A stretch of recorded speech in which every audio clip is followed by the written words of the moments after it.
there. And now it's time for Stephen Jones and that delicious mac and cheese recipe.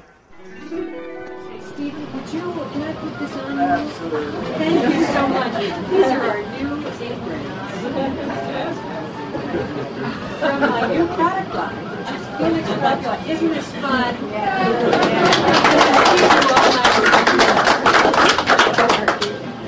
Look at that, isn't that charming? It's not glaring. In fact, we'll steam out any wrinkles. Shall we get started? What's our first step? We're going to make a bechamel sauce, which is the foundation of our mac and cheese. And it's really easy to make because the proportions are generally speaking equal parts flour and butter. And I have the butter in here, it's about 1/4 pound. I melted the butter, heated it up, and I'm adding the flour. And basically you're looking for a specific texture. Right. Wet sand is what they always say. Oh, okay. I've never heard that. Wet sand. Wet sand. Doesn't sound too appetizing, but I know it's delicious in the end.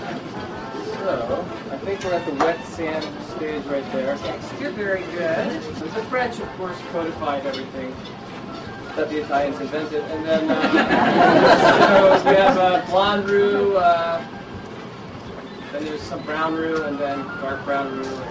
It's been a while. Is there a redhead roux? There's a red roux, I have red rum.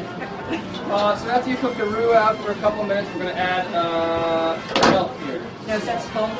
You don't really, well, the French again say that if your roux is hot, your liquid must be cold, but that's really not true because I'm going to do this right here with hot milk and hot roux. You just have to whisk it out a little more. What do the Italians say? The Italians say just have a glass of wine, get some awesome. And it's all going to turn out well in the end. Can I whisk that for you? You can, yes. And as always, nothing is perfect, so depending on the how dry your flour is, you might have to add a little more milk, which we're going to have to do here because I can tell it's too thick. So if you need to thin it out, you want it to just look kind of like a little thicker than cream. Because the next step is we're going to add our paprika and our dry mustard. The mustard is going to give it some flavor and also help emulsify the cheese into it. That's interesting. I didn't know that mustard would help emulsify. Yeah, it has lecithin in it, which is found in egg yolks, which is why hollandaise stays together. Well, that's a good tip for you there. Mustard to emulsify your cheese. Well, that's why you do it. Oh, I like that. Very clever. It's like cooking as chemistry. Well, there's a lot of science in cooking. There is, and I love that. If you're doing this at home, you want to cook this out for about 10, 15 minutes or so. Keep it moving. Yeah, keep it moving. And then the next step is to slowly Handful by handful? Handful by handful, not too much. Kind of whisk the cheese in. I'm using sharp white cheddar and sharp yellow cheddar.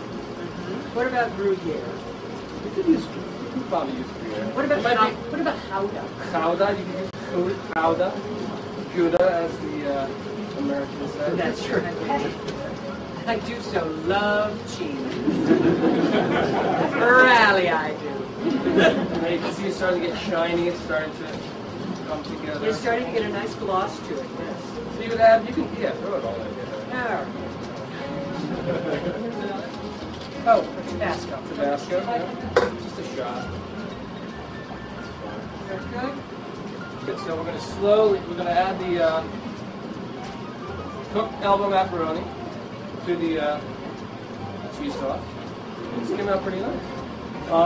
And then we're going to turn it out into this thing. A baking dish. Perfect.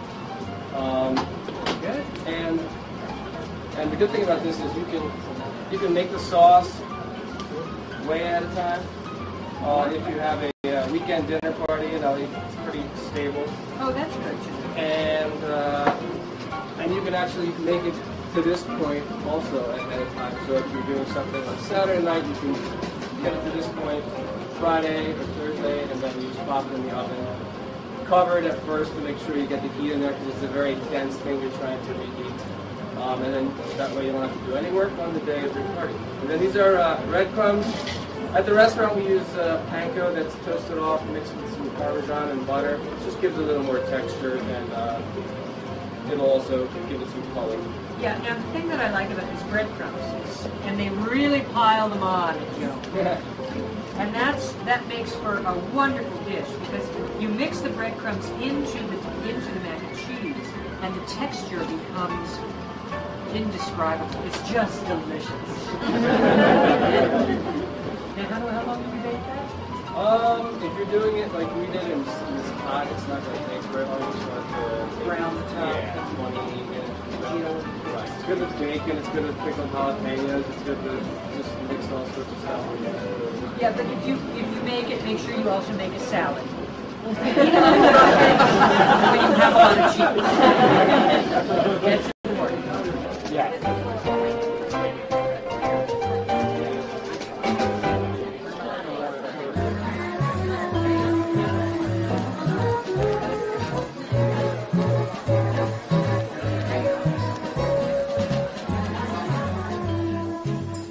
Thank you for joining me for this Philadelphia episode of my podcast.